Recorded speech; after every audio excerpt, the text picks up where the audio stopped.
네, 현재 시각 8시 24분 지나갑니다.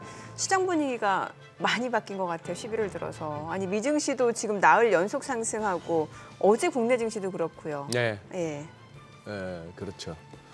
며칠 사이에 이제 뉴욕 증시가 4거래일 연속 상승마가. 네, 나흘 그것도 연속. 상승이 아니고 급등마가. 맞아요. 그야말로 V자. 4일 전하고 지금하고 세상 달라진 게 뭐가 있을까요? 글쎄요. 뭐 굳이 갖다 붙이면 FOMC 결과 나왔다 요 정도인데 이것도 사실 해석하기 나름인 거고. 네. 예. 뭐 이벤트적인 측면에서는 우선 뭐 FOMC 전에 나왔던 미국의 국채 발행, 뭐 차익 규모 이런 것들에 있어 가지고 옐런 장관이 이렇게 한번 끌어주고 시장 분위기. 네. 거기다가 FOMC에서도 파월 또 의장이 또 뒤에서 밀어주고 해서 왔는데 제일 큰 건 쇼커버링 아닌가 싶습니다. 그동안 모든 이제 시장에서 과매도가 좀 있었으니까. 네, 주식 쪽에서는 네. 하방 베팅, 또 외환 시장에서는 달러 강세 베팅, 네. 채권 시장에서는 뭐 국채 가격 떨어지고 국채 수익률 급등하던 최근 흐름에다가 막 올라탔던 장기물 국채 금리가 많이 떨어지고 있잖아요. 네, 그런 쪽에서 다들 그냥 획 돌아서는 그러다 보니까 저 친구가 먼저 돌아섰네. 나도 하다 보니까 네. 이제 지금부터 요 대목부터는 이제 지속성의 문제 같습니다. 맞아요. 이게 뭐 기술적 네. 반등인지 아니면 좀 추세적으로 더 올라갈 수 있는지 그러니까. 중요한 시점일 것 같은데. 예. 오늘 YG 경제연구소 차영주 소장님 모셔보도록 하겠습니다. 어서 오세요. 어서 오십시오. 네. 뉴욕 증시가 지금 나흘 연속 상승 중이에요. 예.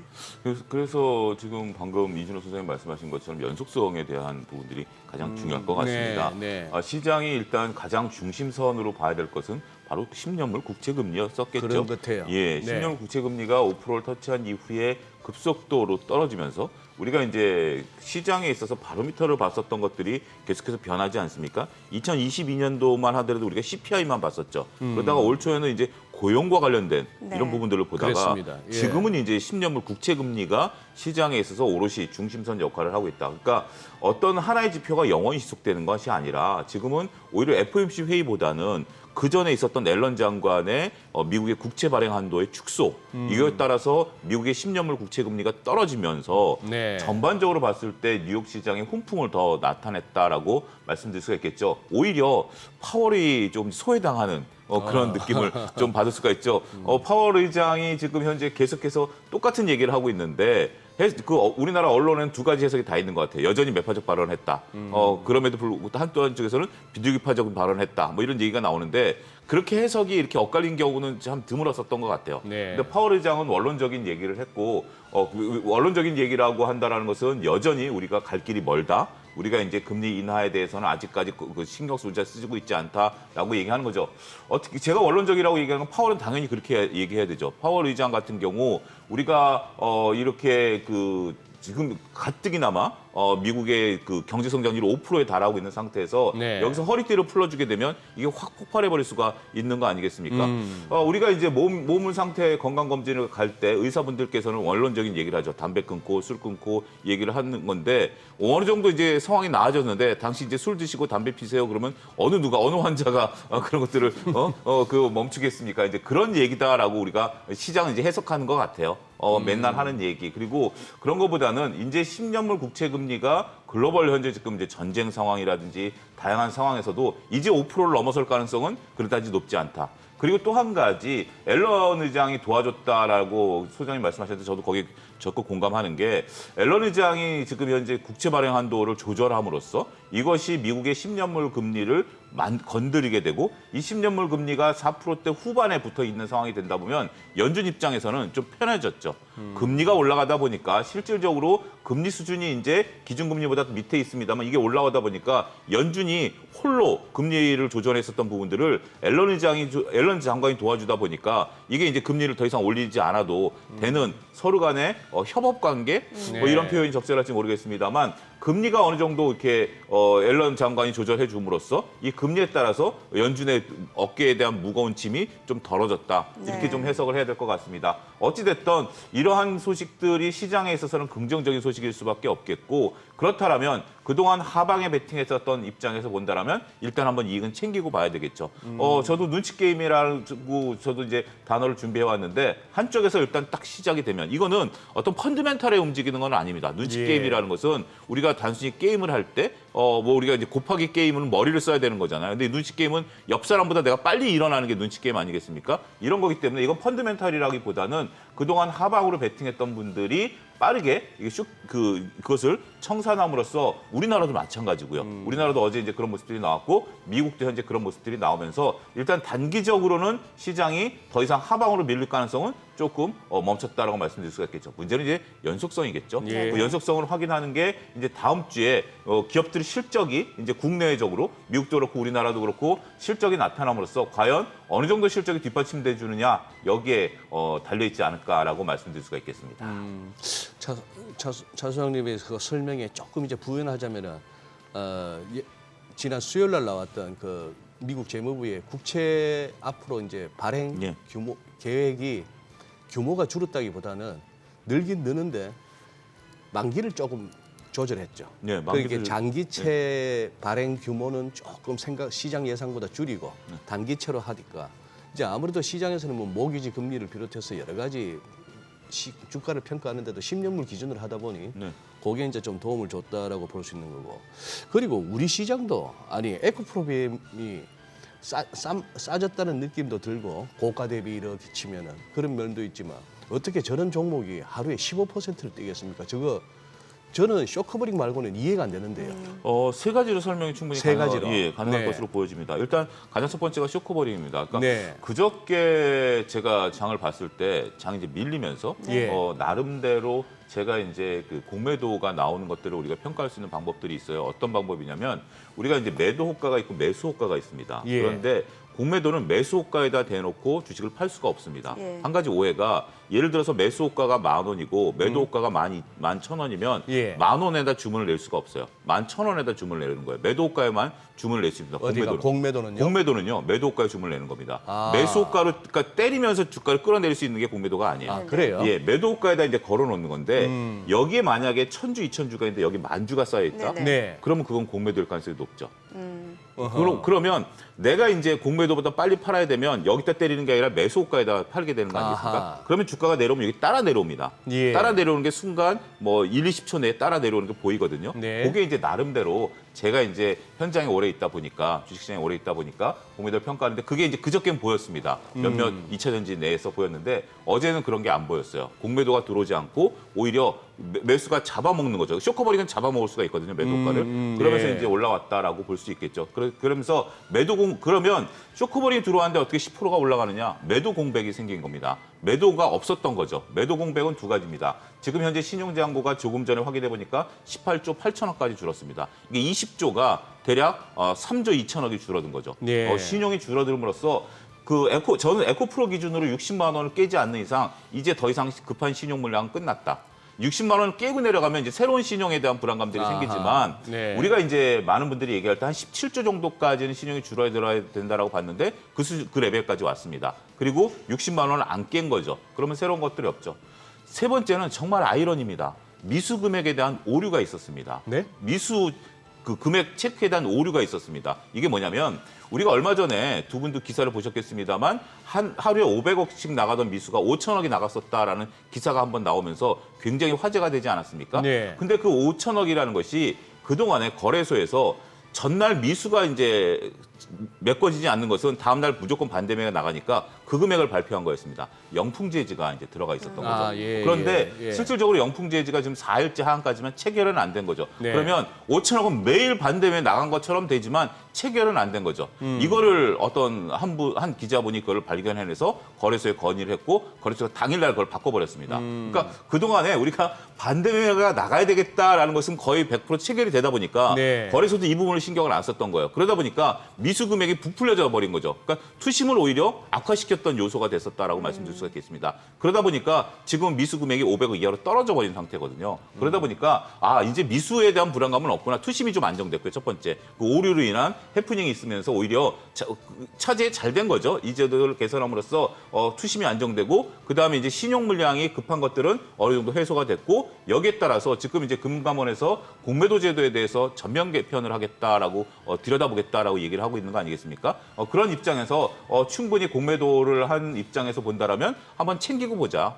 그렇다고 해서 공매도가 끝났다라고 우리가 설명드릴 수는 없습니다. 만약에 지금 레벨보다 더 레벨 다운되면 새로운 공매도가 나오겠죠. 하지만 고점에서부터 공매도가 대략 30% 이상 수익이 났다라고 보면 충분히 쇼커버가 들어올 수 있는 상황이고 미국도 그런 것들이 이제 그 공매도한 기관 투자자들은 그걸 읽어낼 수 있는 부분들이기 때문에 네. 그러한 것들이 어우러지면서 어제 갑자기 딱 급등이 나왔죠. 문제는 이제 오늘이다라고 보여집니다. 오늘 정도 된다라면 어제 나름대로 저점 신규 매수하신 분들 입장에서 보면 오늘 올라가면 충분히 또 매도, 그러니까 어제 이제 사신 분들은 조금 단기 성향이 좀 강하겠죠. 아무래도 그런 분들이 오늘 만약에 급등하면 과연 어느 정도 물량이 쏟아지느냐 여기에 따라서 연속성 여부도 우리한테는 상당히 중요한 체크 포인트가 아니겠나 이렇게 정리해드릴 수 지금 저 있습니다. 화면 보세요. 에코프로 3주 동안의 움직임인데 네. 3주 동안에 22% 빠졌으니 지금 한 2, 3일 오는 것 갖고는 지금 도저히 뭐 그렇죠. 예. 그거 가지고는 예, 지금 뭐 말도 얘기가- 꺼내지 말아라고 역정을 예. 내실 분들도 계시긴 하겠습니다만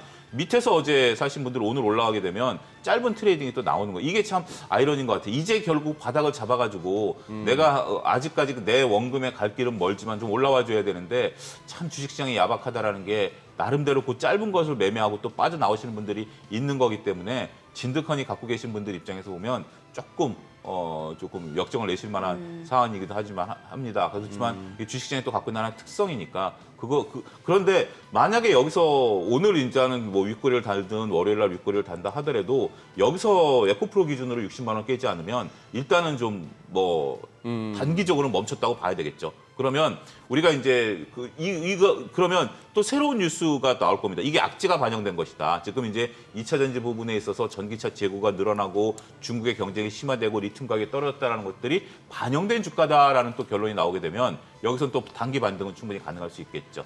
그런 부분들을 보면 물론 이제 고점 대비해서 반토막이 났으니까 고점에 대한 그 생각은 조금 좀 멀리 두신다 하더라도 일단 가장 중요한 것은 하락을 멈추는 거 아니겠습니까? 네. 그러한 뉴스 플로우를 또 만들어낼 수 있다는 측면에 있어서는 조금 오늘 다음 주 월요일까지 흐름을 좀 보셔야 되지 않을까 싶습니다.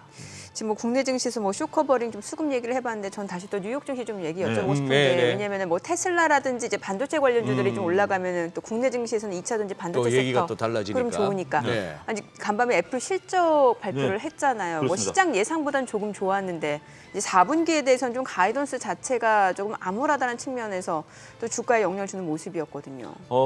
네. 휴대폰에 대해서는 이제 우리가 삼성도 그렇고 애플도 그렇고 예. 조금 기대치를 접어야 되는 이제 순간이 온 것 같습니다. 사실 우리나라에서도 애플 관련주들이 굉장히 많거든요. 그렇습니다. 애플 관련주들이 굉장히 많은데 중요한 것은 이제 휴대폰 판매. 그러니까 이제 우리가 처음에 우리나라 삼성전자 휴대폰 부품주들이 지금 전혀 맥을 못 추고 있거든요. 그나마 이제 우리가 관련해서 말씀하신 애플 관련된 우리 관련주들이 워낙 많다 보니까 이것들이 이제 선방해 왔었던 부분들인데 이제 애플도 휴대폰이 안 팔리는 거고 삼성전자도 이번에 확정 실적 나온 거 보면 이게 중국 쪽에서 매출이 줄은 거고 전체적으로는 그래도 아이폰 15 매출 자체는 괜찮은 거 아니에요? 근데 가장 매출처가 큰 게 중국이었습니다. 중국이다 예, 보니까. 중국이다 보니까 이 중국에서의 이제 그 아픔이 예. 전반적인 이제 타격을 좀 볼 수 있는 부분들이다라고 말씀드릴 수가 있겠고 그다음에 이제 신규 그러니까 이제 제가 지금 설명드리고자 하는 게 삼성도 3분기 때는 휴대폰이 잘했어요. 네. 근데 이제 다른 분들 얘기가 애플보다 신제품을 빨리 냈고 예. 그 효과가 3분기 때 나왔고 4분기 때는 줄어들 가능성이 있다. 그러니까 이제 애플도 이제 지금 신작이 나와가지고 예. 저희 아들도 지금 휴대폰 바꾸려고 기다리고 있는데 15로요. 예, 15를 바꾸려고 이제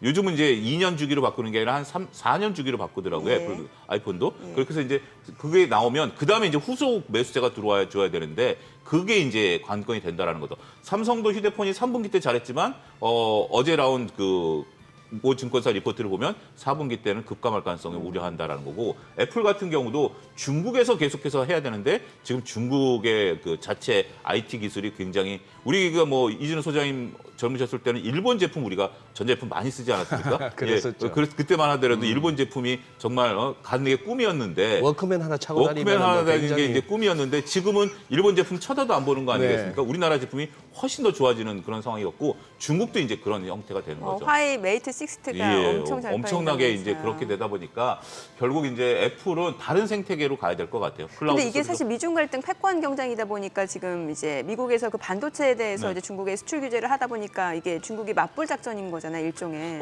아무래도 우리가 과거에 그 독도 문제가 있었을 때 일본 제품에 대한 불매 이건 예. 소비자 운동이었고 그래서 또 중국은 또 거쳐오라고 그래서 애국 예. 소비라는 예. 것들 그다음에 이제 여행도 지금은 이제 해외여행보다는 국내 여행 가자라는 붐이 불면서 중국에 이번에 그 추석 명절 때 보면 만리장성에서 1m 가는데 3분이 걸렸다 뭐 이런 정도의 그만큼 이제 해외 왜 나가냐 우리의 전 세계 유산이 다 있는데 이제 그 중국도 이제 자국 그런 것들이 굉장히 커져가는 것 같아요. 민족 맞불 이런 것들이 그래요. 굉장히 좀 저 관공서에서만 못 쓰게 하는 줄 알았는데. 근데 전반적으로 그러니까 우리도 이제 그 과거에 이제 일본 제품 독도 문제가 있었을 때 유니클로 같은 거, 일본 맥주 뭐 이런 것들이었는데 이제 그들 자체도 화장품도 그렇고 더구나 이제 품질이 좋아지니까 과거에는 그래도 우리가 이제 제가 이제 농담삼아 말씀드렸을 때 일본 제품을 썼다라는 것은 아무래도 일본 제품이 좋다라기보다는 품질이 좋아서 썼던 것들인데 이제 자체 품질이 좋아지다 보니까 이러한 부분들에 있어서의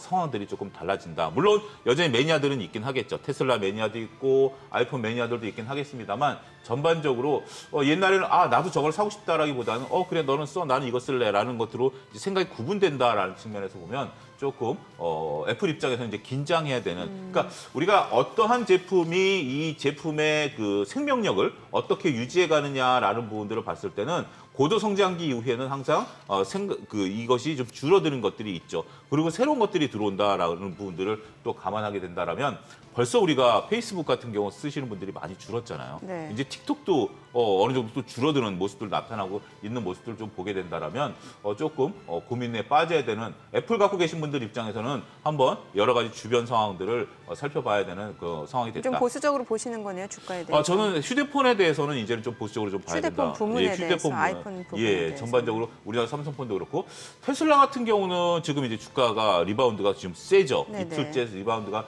좀 세게 나오고 있는 상태인데 테슬라 같은 경우 이제 사이버 트럭에 대한 어떤 새로운 트리거 이런 것들을 좀 보고 있습니다만 사이버 트럭 같은 경우 테슬라가 밝혔듯이 내년까지는 현금을 창출하지 못한다라는 부분들이에요. 그동안 워낙 오랫동안 투자를 해왔었던 부분들이라서 단기 반등을 나타내고는 있습니다만 영업이익률이 10%대로 떨어짐으로써 현대기아차와의 차별이 별로 그렇게 부각되지 않는다라고 보면 테슬라도 지금 이제 올해 지금 테슬라가 목표한 130만 대를 팔려면 4분기 때 50만 대를 팔아야 되거든요. 3분기 때 43만 대를 팔았습니다. 근데 4분기 때 50만 대를 파는 것이 과연 가능할 것인가라는 부분들을 보면 결코 쉽지는 않을 수도 있습니다. 하지만 테슬라 입장에서 본다라면 많이 빠졌다라는 인식들이 좀 들어오는 것 같아요. 그러니까 결국 쇼커버의 대표적인 주자가 테슬라인 것으로 보여지고 테슬라 주가가 이렇게 올라간다라면 어제 불었던 우리나라 2차 전지주들에 대해서는 훈풍이 좀 볼 수 있지 않을까 이런 부분들까지 같이 엮여서 우리가 고민해봐야 같이 지켜봐야 되는 부분들이 아니겠나. 오늘 뭐 2차 전지는 그렇게 크게 걱정하실 필요는 그럼 없을 거고. 테슬라는 일단 주가 자체는 좀 바닥을 확인했다라고 보시는 건가요? 근데 저도 테슬라는 아직 확실치 않은 게 결국 테슬라가 그동안 강점을 나타냈던 게 영업이익률이거든요. 두 자릿수 대 영업이익률이었는데 한 자릿수대로 떨어졌다라고 본다라면 과연 테슬라가 지금 이제 벤츠가 우려하는 바가 그겁니다. 이달 초에 나왔던 벤츠 CEO가 얘기하는 것들이 결국 우리가 이제 테슬라가 이제 언급하지는 않았습니다만 가격 인하 경쟁은 이 생태계 자체를 없애버릴 수 있는 것이다. 왜냐하면 기업들 이익이 안 나게 되면 생태계 투자가 어려워지는 거니까 이거는 자충수다라고 얘기를 하는 거죠. 치킨 게임이죠. 그렇죠. 예. 그러니까 정확한 치킨 게임은 아니지만 거의 그런 유사한 예. 치킨 게임이 되는 거죠. 서로 간에 지금 이제 막단 투자를 해야 되는 입장에서 서로 간에 그러니까 판매 단가를 줄이면 제가 여기서도 지난번에 표를 한 차례 보여드리겠습니다. 판매 단가를 줄이게 되면 원가는 거의 그 정도인 상태에서 그 이익 자체를 기업이 스스로 포기하는 거거든요. 마진율이 줄어드는 마진율이 거예요. 줄어들게 돼. 그래서 이제 두 자리에서 한 자릿수로 줄어드는 거고 지금 테슬라가 그러면 현금이 많다라고 반문하시는데 테슬라 현금보다 현대기아차 현금이 더 많습니다. 아, 그래요? 지금은 이제 뭔가 자료로 확인해 보면 좋을 것 같은데. 그 부분은 아쉽네요. 제가 네. 그것이 지금은 이제 현금 흐름이 그렇게 바뀌어 버렸어요. 그렇게 된다라면 테슬라도 이제 그동안 이제 비교 우위를 확연히 나타냈었던 부분들이 조금 줄어들 수 있는 부분들도 현재 우리가 배제할 수 없다라고 말씀드릴 수 있겠습니다. 뭐 예. 기관이든 개인이든 사람 마음 비슷하니까. 네. 솔직히 테슬라는 한 200불쯤 오면 사고 싶다 다들 안 그랬습니까? 맞아요. 400불 위에서 200불 정도 왔으면 일단 반토막인데. 그렇죠. 싸 보이죠. 예, 싸 예. 보이니까.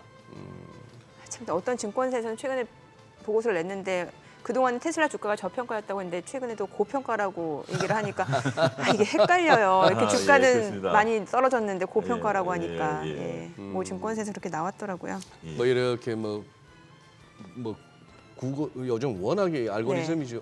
좋아가지고 이 폰을 켜서 네. 들어가면은 이 사람이 좋아할 만한 영상, 이 사람이 관심 있을 만한 뉴스 뭐 이런 것들이 이제 몰려서 막 뜨는데 네. 맞아요. 그러다 보니까 뭐 의도하지 않았는데도 불구하고 이렇게 유용한 정보는 봅니다만 아닌 말로 그거 딱 그 뉴스 하나 떴더라고요.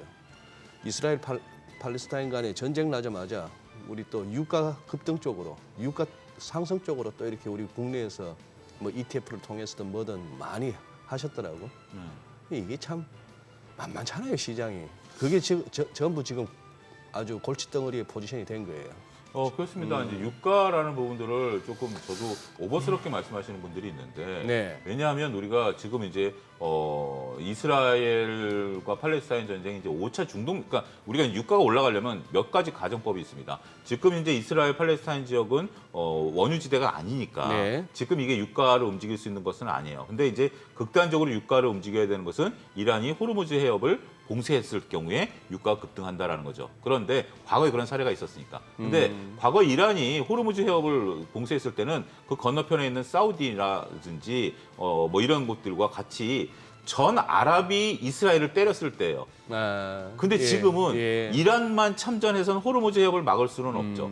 그게 이제 첫 번째 틀일 거고요. 두 번째는 그렇게 되려면 5차 중동 전쟁으로 가야 됩니다. 네. 근데 지금 미국이 내년에 11월 대선을 앞두고 과연 중동 전쟁을 허용하겠냐라는 것들이죠.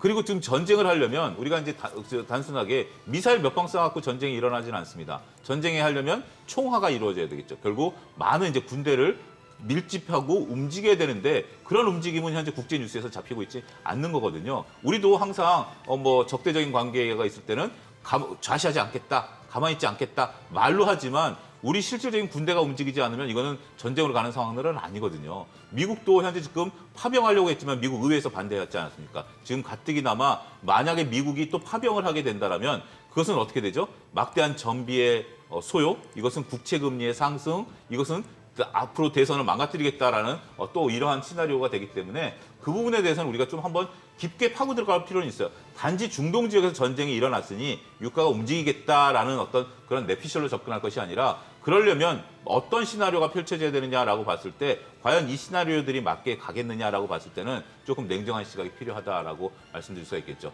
호르무즈 해협에 벌써 미국 그 항모가 들어가 있고요. 팔레스타인 쪽에도 항모가 있는데 두 개의 항모가 있는 상태에서 그러면 웬만한 나라의 전력이 있는 상태에서 과연 봉쇄가 가능하겠느냐 쉽지 않을 수도 있다라고 말씀드릴 수가 있겠죠. 민초들의 고충이야 이럴 와중에 뭐 말할 것도 없습니다만 제일 우려되는 바는 질질 끄는 겁니다. 아 그렇죠. 그래서 BBC 뉴스를 틀든 미국의 ABC, MBC 같은 CNN 같은 걸 틀든 첫 번째부터 그냥 별 재미도 없고 관심도 없고 감동도 없는 그런 이스라엘 뭐 하마스 워 이러면서 그렇게 해서 시간 보내면서 대부분의 어떤 국민들이나 이 사람들의 시선을 갖다 돌리는 거죠. 지금 따져보고 짚어볼 게 워낙 많은데도 불구하고 우크라이나나 이것이나 우리 국내 언론도 벌써 이미 그쪽 이스라엘 팔레스타인 전쟁 보도하는 게 안 할 수는 없지만 네. 우리 시청자 입장에서 저걸 또 하냐 싶잖아요. 근데 저걸 갖다 아마 질질 끌고 싶어하는 그런 그게 보입니다. 불쌍한 건 민초들이죠. 그 와중에도 죽어나가고 다쳐야 되니까. 예. 오늘도 시장 분위기 좋을 것 같습니다. 그죠? 예. 정강후약이 아니었으면 좋겠다는 생각이 그러니까, 들어요. 예. 예. 왜냐하면 또 이게 금요일이니까 네. 참 심리에 따라서 또 수급도 움직이니까 예측 자체가 쉽지는 않겠습니다만 뉴욕 증시 흐름 좋았으니까 좀 기대해 볼 만하지 않을까 기대해 볼 싶기도 만하고. 하고요. 어째 환율이 이렇게까지 떨어집니까? 급락이죠, 급락. 예, 14원 어제 넘게 14원 떨어졌어요. 40점 떨어졌는데 예. 오늘 NDFC에서 봐서는 오늘도 한 8원 가까이 또 떨어질 것 같으면은 이 며칠 사이에 아닌 말로 아니 지금 얼마 전에 BOJ도 아무 그 의미가 없이 돼버린 것 같고. BOJ도 아무 의미 없이 됐고 예. 뭐 일단 150엔 위에서는 아직 버티고는 있습니다. 달러엔도 그렇고 이것도 최근에 또 어수선한 분위기에 환율 급등적으로 또 베팅했던 분들은 거의 뭐 아찔하시겠네요. 그러게요. 예. 공포에 좀 베팅하셨던 분들 입장에서 네. 보면 상당히 좀 곤혹스러울 수밖에 없지 않을까라고 말씀드릴 수가 있겠습니다. 시장이 정말 움직이는 속도가 너무 빨라가지고 자칫 뭐 이렇게 정신줄 놓으면 떨어질 정말 때도 훅 떨어지고. 훅 떨어지고 올라갈 때도 훅 올라가는 상황이니까 어제도 올라가면서 하는데 계속해서 땡겨버리면서 예. 강한 부분들 아니겠습니까? 정말 이정민 아나운서 말씀하신 것처럼 저도 가장 우려되는 게 요즘 어제 요 며칠을 제외하고는 항상 네. 정강 후약이었기 때문에 이 후약이 오늘 나타날까 이제 두려운 거죠. 근데 오히려 이런 두려움이 있을 때는 후약은 잘 안 나타나는 것 같아요.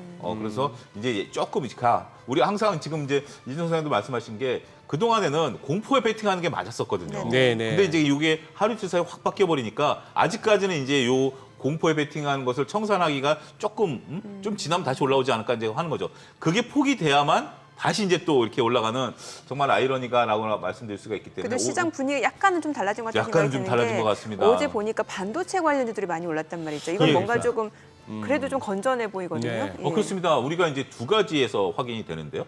세 가지에서 확인이 되는데요. 첫 번째는 우리 9월 산업 동향입니다. 9월 산업 동향을 이끌었던 게 반도체예요. 아, 맞아. 산업- 수출 지표 네. 좋았어요. 예, 그리고 수출 지표도 좋았습니다. 두 번째 예. 10월 수출 데이터입니다. 이것도 반도체가 이끌었어요. 그러니까 9월 산업 동향, 10월 수출 데이터를 반도체가 이끌었어요. 그리고 현재 지금 우리가 여러 가지 반도체에 대한 것들이 있는데 가장 중요한 것은 반도체를 두 가지로 봐야죠. 하나는 HBM으로 보고 D램인데 D램 재고가 줄어들고 있다는 거죠. D램 재고가 줄어들고 있고 HBM을 없어서 못 팔 정도니까 내년까지 HBM이 폭발적으로 늘어날 것이다라고 보는 상태에서 D램 재고가 줄어들고 있고 이것이 우리나라 산업 경제를 이끌고 있다라는 측면에서 보면 굉장히 긍정적이고 고무적이다라고 말씀드릴 수가 있겠습니다. 더군다나 이제 수급까지 그동안에 삼성전자나 SK하이닉스 같은 경우 지난 주말 이번 주 초까지 외국인들이 안 들어왔었어요. 예. 그럼에도 불구하고 버텨줬었죠. 다른 주식들 푹푹 빠질 때 SK하이닉스 같은 경우 잘 버틴 거 아니겠습니까? 네. 여기에 이제 다시 수급이 들어와 주게 되면 더군다나 이제 환율이 급격히 떨어지면 외국인들은 꽃놀이패죠. 이제 외국인들 입장에서 보면 환율이 떨어지는 입장에서 삼성전자와 하이닉스를 살 수 있는 이러한 절호의 기회까지 마련된다라면 그동안 SK하이닉스와 삼성전자가 잘 기다려줬죠. 오늘 이제 삼성전자가 7만 원 넘을 것이고요. SK하이닉스는 13만 원 터치를 위해서 노력을 할 텐데 이렇게 돼서 만약에 SK하이닉스가 52주 신고가를 쓰게 된다라면 SK하이닉스가 오히려 동생이 형을 이끄는 그러한 형국까지 이끌게 된다라면 나름대로 그러면 이제 삼성전자가 이제 8만 전자, 9만 전자까지 가느냐라는 부분들에 있어서는 최소한 8만 전자까지는 도전해 볼 수 있는 그래요?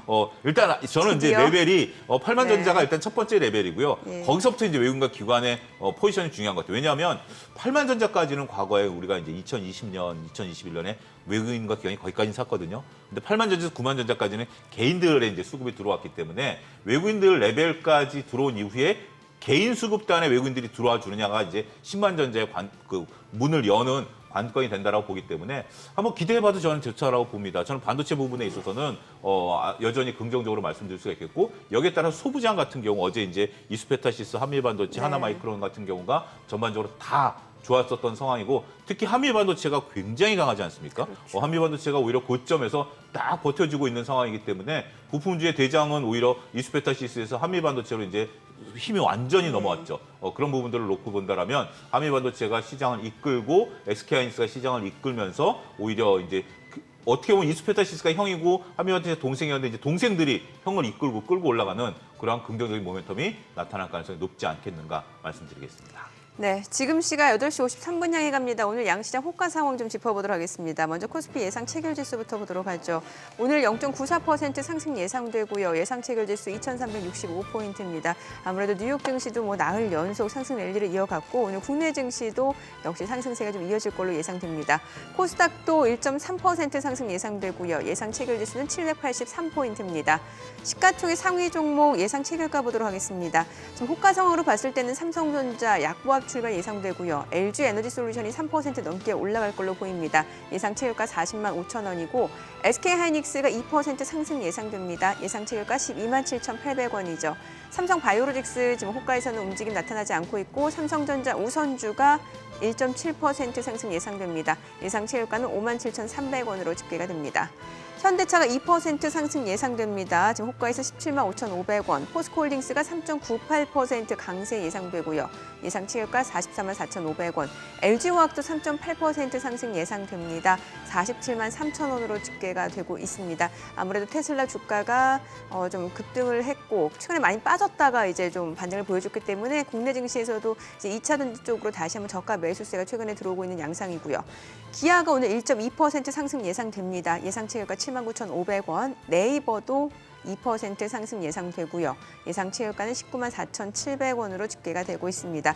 지금 호가 움직임만 놓고 봤을 때는 삼성전자만 소폭 약보합 예상되고 그밖에 종목들은 지금 상승 출발 예상되고 있습니다. 지금 보시다시피 네이버 같은 경우는 이제 3분기 영업이익이 전년 대비로는 15% 증가된 것으로 확인이 되고 있고요. 코스닥 시가총액 상위 종목 예상 체결가도 보도록 하겠습니다.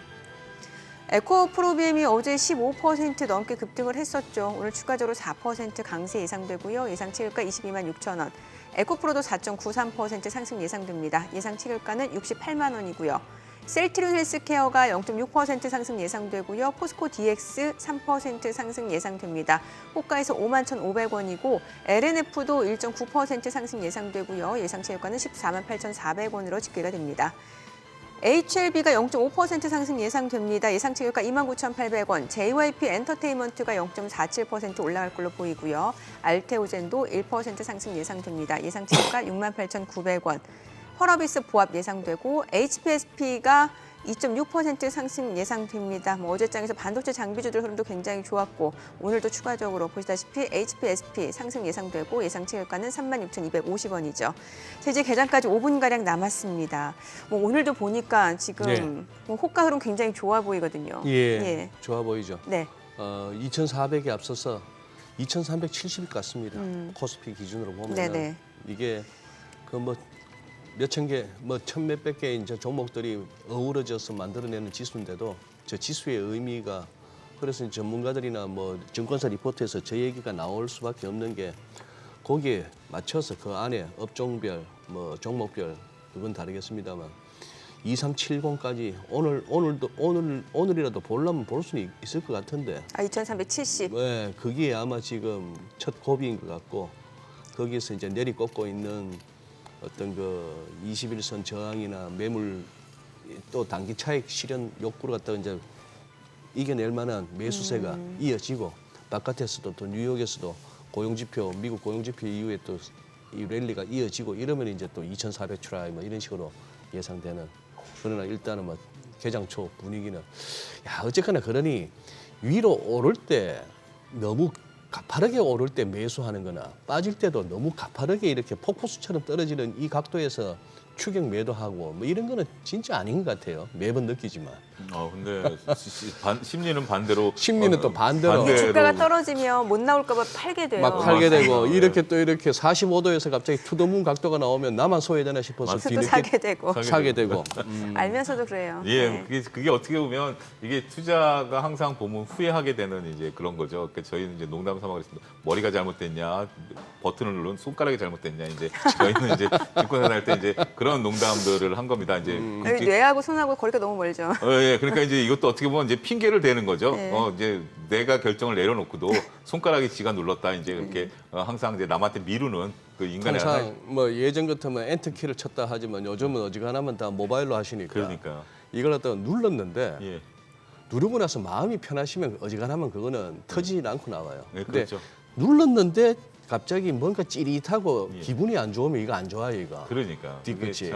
이게 참 어떻게 보면 투자가 어려운 게 이론대로 되는 게 아니라 이게 그러니까. 심리까지 다뤄야 되기 때문에 투자가 어려운 것 같습니다. 근데 아직까지는 정말 우리가 오래간만에 좀 웃을 수 있는 그러게요. 그런 이제 어제 오늘 그런 분위기가 계속해서 좀 이어졌으면 좋겠습니다. 뭐든지 급하면 체하는 법인 것 같습니다. 네. 그 이준 선생님 말씀하신 거에 그 의미는 바로 거기에 있는 것이 아니겠나요? 우리가 뭐 급하게 떨어진다라든지 급하게 올라간다라든지 근데 그거는 어쩔 수 없는 것 같아요. 항상 저도 몇십 년 동안 여기 있지만 저도 그렇거든요. 아. 떨어지면 그 공포를 느끼게 되고 예. 올라가면 따라서 이제 그걸 좀 자제하는 게 좀 많이 늘었지만 그 생각이 안 떠오른다. 이거는 뭐 산으로 가 있어야 되겠죠.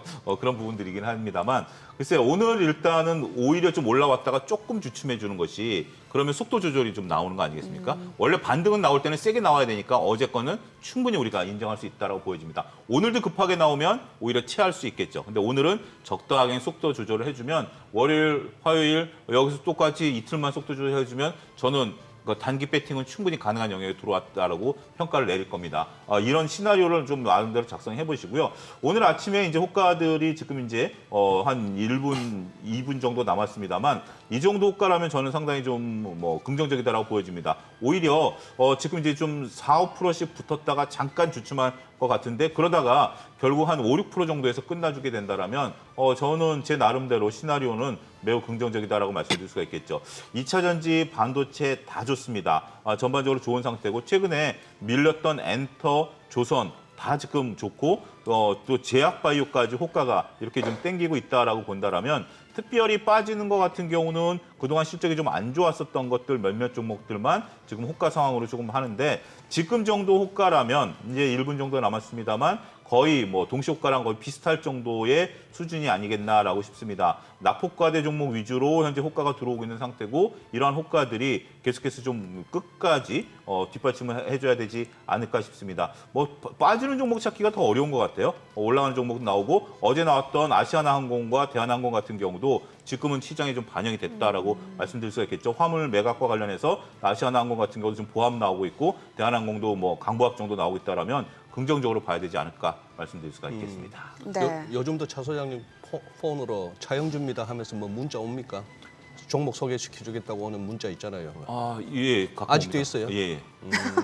본인 이름으로. 알겠습니다. 자, 오늘 국내 증시로 확인해 보도록 하겠습니다. 개장합니다.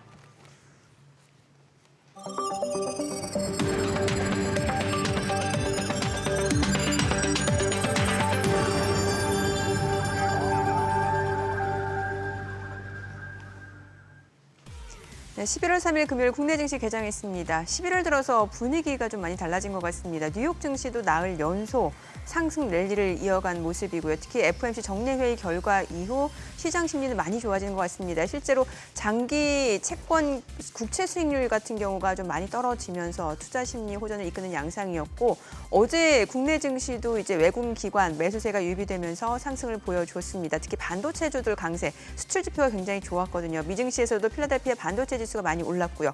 오늘도 이제 상승세가 좀 예상이 되는데 출발 지수 보도록 하겠습니다. 코스피가 0.96% 올라갑니다. 2,366포인트, 코스닥도 0.9% 상승합니다. 779포인트입니다. 양시장 지금 1% 안팎으로 올라주고 있고요. 시가총액 상위 종목 시초가 보도록 하겠습니다. 삼성전자가 0.57% 올라갑니다. 7만 100원, 7만 200원이고요. LG에너지솔루션도 2% 상승합니다. 39만 9,500원. SK하이닉스도 0.8% 상승합니다. 12만 6,400원이고요. 삼성바이오로직스도 0.28% 올라갑니다. 71만 4천원.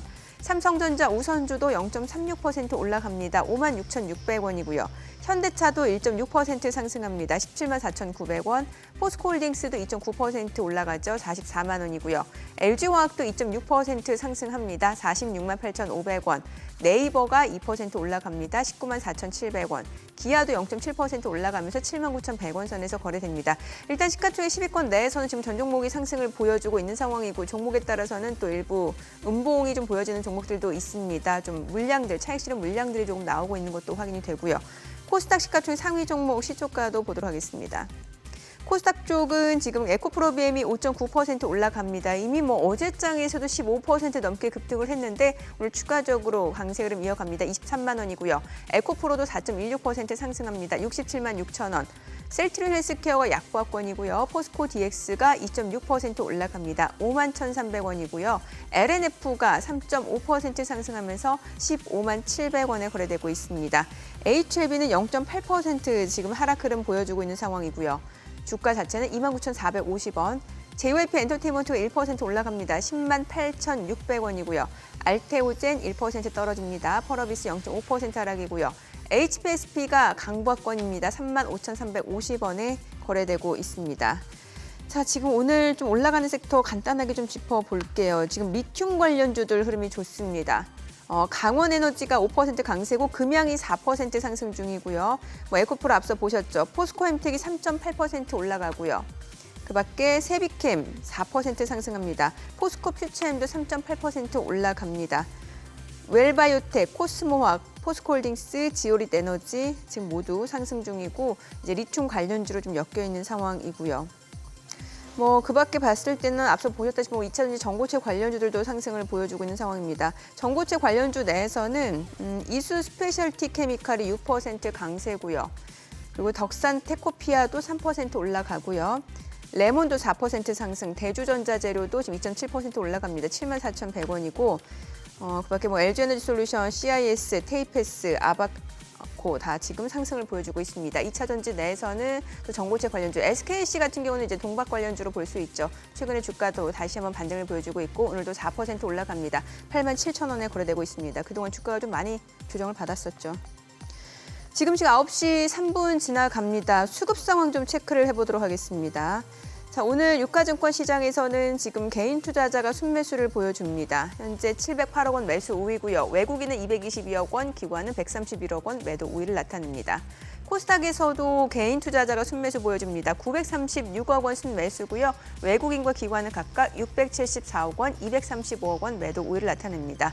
다만 선물 시장에서 외국인 지금 1,250계약 지금 순매수를 보여주고 있는 모습이죠. 이 부분도 좀 참고를 해보시면 좋을 것 같고 오늘 외환시장 개장 상황 보도록 하겠습니다. 달러원 환율 오늘 또 떨어집니다. 7원 90전 하락한 1,335원에 개장이 됐습니다. 와, 확실히 이게 뭐 장기물 그 국채 수익률 좀 떨어지다 보니까 지금 네. 달러원 환율도 훅훅 떨어지네요. 네. 네. 근데 조금 네. 우리 정민행 이제 개장 초 상황 설명하시는 거에서 다 이렇게 좋다가 수급 동향에서 조금 아찔하네요. 아, 개인만 사고 있는 느낌이라서요. 예. 이게 흔히 지금 우리가 계속 오늘 얘기하고 있는 최근 랠리의 지속성 여부를 따지려면은 네. 저쪽이 들어와 줘야 되거든요. 예. 저 부분이 좀 약하고 그리고 우리 국내에서의 채권 시장에서의 금리 하락세가 예. 조금 미진합니다. 예. 미국에서 유럽에서 막 금리 떨어졌던 거에 비하면은 네. 우리도 뭐 하락은 하락이지만 금리 살짝 약보합 수준이기도 네. 하고 그런 상황이고 환율이 개장가에서 더 밀리지 않고 하는 거. 네. 2,370원을 못 찍을 것 같네요. 기분이 안 좋네요. 지금 약간 이렇게 근데 앞서 소장님은 오늘 차라리 조금 약간 좀 눌러준 느낌이 있어주면 오버 안 하는 게 나을지도 몰라요. 반등세는 좀 더 이어질 예. 수 있다 이렇게 괜히 또 말씀을 주셨으니까 오버 안 하는 게 나아요. 예. 오버 안 하는 게 좋은데 저도 지금 이제 조금 순간 느낌이 쎄해지는 게 예. 저도 수급 동향을 보니까 어제 같은 경우 외국인 기관들이 같이 들어와 줬거든요. 그러니까요. 근데 지금 오늘 선물 매수가 들어옴에도 불구하고 기관들이 안 따라 들어온 상황이고 아직 이제 프로그램은 좀 더 지켜봐야 되겠습니다만 그리고 생각보다 식는 속도가 조금 빨라지는 게 아니겠느냐. 아침에 조금 그래도 한 9시 반까지는 좀 달궈줘야 달궈줘야. 이게 좀 달궈져야 식더라도 서서히 식을 텐데 불과 뭐 한 5분 달궜다가 식어버리면 이게 또 이것도 온도도 그렇습니다. 근데 물론 우리가 이제 지금 너무 그 분단위로 일희일비할 필요는 없다고 네. 보여집니다. 그러다가 또 나름대로 오후 들어서 쑥 매수세가 땡겨져. 들어올 수도 있는 거니까 있어요. 지금 예. 이제 상황을 놓고 보면 그래도 뭐 특별히 좀 또 하이닉스 같은 경우 벌써 말씀드린 상태에서 플러스 마이너스 플러스로 이제 예. 다시 또 왔다 갔다 하는 상황이기 때문에 1분 단위로 일희일비할 필요는 없긴 할 것 같습니다. 그렇지만 지금 정도 수준의 온도가 유지가 된다라면 충분히 저는 뭐 오늘 이 정도면 박수 쳐주고 싶어요. 이 정도가 네. 만약에 유지가만 된다라면 오히려 이런 것들이 좋죠. 그리고 여기서 거래를 많이 시켜주는 게 좋습니다. 그래서 일단 급하게 처리하셔야 되는 물량들 그리고 단기 트레이딩 하시는 분들 물량들이 좀 소화가 되고 그 다음에 이제 여기서부터 이제 중기적으로 물타기를 하던 트레이딩을 하시던 분들의 이제 그 물량들이 좀 들어와 줘야 되기 때문에 에코프로 기준으로 마이너스만 안 나면 됩니다. 네. 아무래도 대장주가 에코프로고 에코프로 BM도 마찬가지죠. 이것들 기준으로 마이너스만 나지 않으면 충분히 가능성은 좀 있다라고 좀 보여지고 있고요. 일부 기업들 같은 경우 조금 우리가 시세 탄력이 좀 떨어지는 건 있죠. 오히려 제약바이오가 오늘은 좀 상대적으로 빠르게 식어버렸습니다. 셀트리온이라든지 삼성바이오, 그다음에 SK라든지 뭐 휴원스 같은 종목들이 다 지금 마이너스로 돌아서 버렸거든요. 그래서 네. 오늘 어떻게 보면 이렇게 들어갈 수 있는 자금이 2차 전지로 몰릴 가능성은 있어요. 그것이 네. 오히려 긍정적이다라고 말씀드릴 수가 있겠죠. 제약바이오도 뜨겁고 2차 전지도 뜨겁고 반도체도 다 뜨거우면 지금 시장 체력이 고객 탁금이 46조이기 때문에 그거를 버텨낼 힘은 안 되는 것 같아요. 차라리 제약바이오가 좀 식어주고 네. 그 온기가 오히려 2차 전지 쪽으로 가주는 것이 좋지 않을까 싶습니다. 안타까운 것은 우리가 지금 LG노텍이라든지 이런 것들을 애플 관련주들이 좀 빠지네요. 역시 애플의 영향력은 우리가 무시할 수 없는 부분들이다라고 말씀을 좀 드릴 수밖에 없겠습니다. 좀 안타까운 현상들이다라고 좀 말씀드릴 수가 있겠고 한 가지 긍정적인 것은 네이버 카카오가 갑니다. 네. 특히 이제 카카오 같은 경우 정부에서 나오는 것들에 빠르게 대응을 하는 거고 네이버 같은 경우 보면 우리가 이제 이제 광고 쪽으로 좀 줄었어요. 그렇지만 네이버의 차기 동력이라고 보여지고 있는 컨텐츠하고 클라우드에서 늘었거든요. 네. 그러면 네이버 같은 경우는 이제 회사가 좀 변하는 과정들이 미세하게 포착이 된다라는 거죠. 여전히 전체 수익의 50% 이상이 광고 수익인 건 맞습니다. 하지만 네이버가 나가려고 하는 클라우드 이 서비스 네이버 춘천 그 센터 한번 나중에 춘천 한번 가보시면 춘천에서 가장 경치가 좋은 게 춘천을 한눈에 내려다볼 수 있는 춘천 사람들이 이제 남산이라고 불리는 데 있습니다. 거기 이제 카페들이 있는데 네. 우연찮게 거기 갔는데 거기 가장 좋은 자리에 네이버가 딱 건물이 있는 겁니다. 그래서 뭐냐 봤더니 네이버 클라우드 센터입니다. 클라우드 센터. 그러니까 이제 네. 찬 공기가 있어야 예. 이게 이제 냉방을 덜 하니까 거기에다 이제 춘천에 지은 건 알았는데 그 산꼭대기에다 지었는지는 몰랐거든요. 그렇게 하면서 네이버가 클라우드 서비스를 위해서 센터를 만들어가는 과정이 있어서 굉장히 좋더라고요.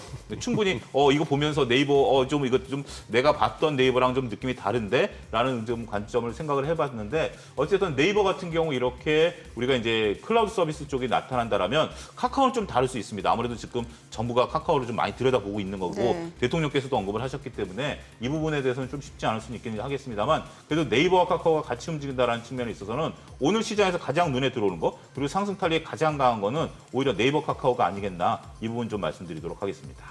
오늘까지 그 에코프로 머티리얼즈 기관 수요 예측이죠. 예, 기관 네. 수요 예측입니다. 에코프로 머티리얼즈 기관 수요 예측 부분들을 우리가 좀 살펴보게 된다면 일주일 동안 이제 기관 수요 예측인데요. 이 부분에 있어 기관들은 아마 청약을 다 할 겁니다. 그리고 수요가 잘 나타날 건데 개인들 입장에서 보면 과연 이게 전반적으로 에코프로 머티리얼즈가 에코프로 이제 우리가 그룹주들이 있었는데 수급이 분산된다라는 측면을 고려하셔야 될 것 네. 같아요. 기관들 입장에서는 이거를 이제 포트폴리오를 구성하기 위해서 끼워 넣어야 되니까 이들이 이제 청약하는 거하고 개인들은 좀 다를 수 있지 않을까라고 좀 말씀드릴 수가 있겠습니다. 여전히 조금 밸류에 대한 좀 의구심을 나타내는 분들도 있고 어제 이제 631 빌딩에서 그거를 IR 했더라고요. 그 IR 하면서 이제 장기 비전, 전고체에 대한 장기 비전을 발표를 하시긴 하셨는데 뭐 그 부분에 대해서는 뭐 여러 가지 생각을 좀 할 수는 있긴 하겠습니다만 저는 수급 분산 효과. 우리가 과거에 이제 카카오 같은 경우도 분할 상장하면서 수급이 분산된 거 아니겠습니까? 네. 그리고 에코프로 그룹주들도 벌써 이제 4개의 회사가 이제 상장이 되고 물론 이제 회사는 다 다르긴 하죠. 하지만 일반적인 투자자 입장에서 보면 우리가 수급이 분산된다라는 측면에 있어서는 조금 한번 우리가 고민을 해봐야 되는 게 아니겠나. 결국 LG화학과 LG에너지솔루션의 수급 분산 이런 것들이 그때와는 좀 분위기가 많이 달라졌다라는 측면에서 보면 조금 이것을 청약을 해야 되는 부분들에 대해서는 설왕설래가 조금 일어나고 있다라는 것도 고려하셔야 되지 않을까 싶습니다. 지금 그나마 네. 상승 탄력이 좋은 쪽이 어딥니까? 이렇게 그래 일봉이 음봉으로 안 나오고. 그러니까 네. 안 나오는 쪽은 이제 그동안 낙폭이 과했던 네이버, 과해? 카카오, 이제 아, 플랫폼 관련주들 네. 이 낙폭 과대에 따른 좀 매수 유입 정도 기대를 해볼 수 있는 것 같고 뭐 사실 반도체라든지 2차 전지는 또 그동안 좀 주가 조정 보였다가 최근에 좀 올라왔잖아요. 네. 오늘은 조금 이제 팔려는 심리도 좀 있었던 것 같고. 그리고 건설주도 지금 괜찮아요. 좀 괜찮아요? 예, DL, GS건설, 뭐 현대건설, 대우건설, 사무개발 또 이 건설주들도 사실 소외가 됐던 섹터 중 하나인데 오늘 좀 올라주고 있는 상황이고 신재생 쪽도 있어요. 신재생, 하나솔루션, 뭐 OCI 홀딩스 이런 신재생 쪽도 양봉 쪽이에요. 태양광. 로봇이나 게임이나 뭐 이런 아, 로봇이요. 로봇 같은 경우는 사실 뭐 17일날 정부 정책에 대한 기대감이 있는 것 같은데 오늘 로봇 관련주 내에서는 지금 보면은 뉴로메카가 1% 상승 중이고 근데 이제 아쉬운 건 좀 음봉이고 아쉬운 건 음봉이고 영풍재즈가 한가가 풀렸습니다. 오늘 한가 풀렸어요? 예, 한가가 풀렸습니다. 5% 마이너스 5%에 시작을 했고요. 현재 지금 플러스 3%대입니다. 제가 이제 저도 영풍재즈를 신경 써서 키움증권이 오늘 갑자기 4%대 올라와서 혹시 그러고 봤더니 역시나 영풍재즈가 이제 며칠 만에 한가가 풀렸고요. 키움증권은 대략 뭐 여기서 한 4천억 정도 지금 이제 미수금이 발생을 한 것으로 알려지고 있는 상태죠. 그리고 이제 영풍재즈 입장에서 보면 대주주 반대 물량까지 나간 거기 때문에 이 부분이 지금 다 현재 지금 거래량이 6천만 주입니다. 이 부분을 다 소화가 되고 올라오는 거니까 어제 이제 우리가 부분을 언급을 했었던 부분들이 좀 있는데 많은 이제 증권가에서 오늘 정도면 이제 조금 배팅이 나올 거 아니냐. 역시 단기 트레이딩 구간이니까요. 조심하셔야 될 부분들이 있다라고 보고 경영권과 관련된 부분들을 우리가 좀 봐야 되지 않을까라고 말씀드릴 수가 있겠습니다. 역시 키움증권에서 물량이 2,800만 주가 매도가 나왔고 매수도 2,300만 주니까 역시 키움증권에서 조금 트레이딩 하시는 분들이 많은 것 같아요. 매도 물량 자체는 결국 반대 물량이다라고 말씀드릴 수가 있겠고 2,300만 주가 키움증권으로 들어와서 매수가 현재 이루어지고 있다라고 본다라면 조금 우리가 이 부분은 시장에서 그냥 하나의 이야기거리로 얘기를 할 수 있지 않을까 싶습니다. 오늘 방산 쪽들이 좀 강합니다. 하나시스템, 하나에어로스페이스, 한국항공우주 같은 방산 쪽들이 오늘은 조금 상대적으로 강한 트리거를 좀 만들어내고 있다라고 좀 말씀드릴 수가 있겠습니다. 아무래도 그동안은 많이 이제 소외당했던 하나에어로스페이스 같은 경우 실적이 잘 나왔거든요. 그리고 하나 시스템 같은 경우도 실적이 잘 나왔고요. 이런 것들이 실적을 바탕으로 해서 결국은 이제 이들이 실적이 잘 나오고 수주장과 내년부터 또 반영된다라고 보면 4분기부터 실적이 늘어난다라는 게 결국 실적 호전주로서의 역할은 방산주가 한다라는 거죠. 어제 이슈가 됐던 아시아나항공과 대한항공은 움직임이 없습니다. 결국 아시아나항공이 화물 쪽을 이제 매각한다라고 이제 발표를 했고 이것을 국내 LCC 쪽에 이제 매각 가능성에 대한 것 아무래도 해외에 주는 것보다는 국내 LCC 쪽이 준다라는 건데 현재 국내 LCC들이 여력이 없거든요. 가져오면 당연히 좋겠죠. 이건 황금알을 낳는 겁니다. 네. 황금알을 낳는 겁니다만 지금 그나마 코로나 때 자금 여력이 없는 LCC들이 과연 가져올 수 있겠느냐라는 측면에서 보면 이 부분도 여러 가지 고려 사항들을 같이 우리가 지켜봐야 되는 하나의 뉴스거리가 아니겠나 이렇게 설명을 좀 드릴 수가 있겠습니다. 왜 건설주가 올라가나 싶었는데 혹시 이것 때문이 아닐까 싶은 게 그 김포시 예. 혹시 서울로 편입한다는 것 때문에 혹시 올라가는 게 아닌가라는 아무래도 지금 제 추측. 김포뿐만이 아니라 지금 이제 국민의힘 입장에서 보면 뭐 경기도를 거의 다 건들겠다라고 지금 보면 뭐 DL하고 3호개발, 예. 남광통원 이런 종목들 탄력성이 굉장히 김포 쪽에 좋거든요. 또 딱 많은 기업, 아파트 그러니까 뭔가 개발이 될 수도 개발 있다. 호재들이 예. 있는 것들이고 갑자기 이런 그런 부분들이 생각이 좀 조금 드네요. 요거는 이제 다음 코너에서 집중적으로 말씀을 좀 하시겠죠. 그 부동산 쪽은 예. 이거 진짜 이런 뉴스 나오면은 예. 저기 예를 들어 그런 거 있죠. 예. 오래된 이슈이긴 합니다만 경기도 쪽에 보면은 과천, 의왕, 예. 군포 이런 지역에 통합 얘기 나오면은 네. 그게 늘 안 되는 이유가 시장 3명이 시장 1명 돼야 되고 뭐 이런 뭐 얘기들이 밥그릇 있었는데 싸움이에요? 예.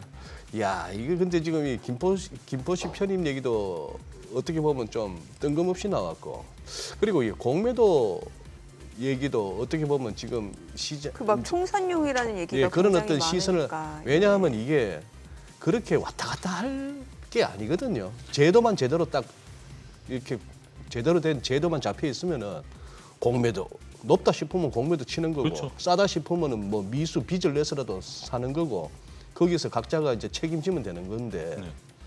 이걸 갖다가 뭐 언제는 풀었다가 언제는 금지했다가 이런다는 게 좀 그래요. 어떻게 보면 시장의 불확실성을 더 키우는 것 같습니다. 그러니까요. 예. 네.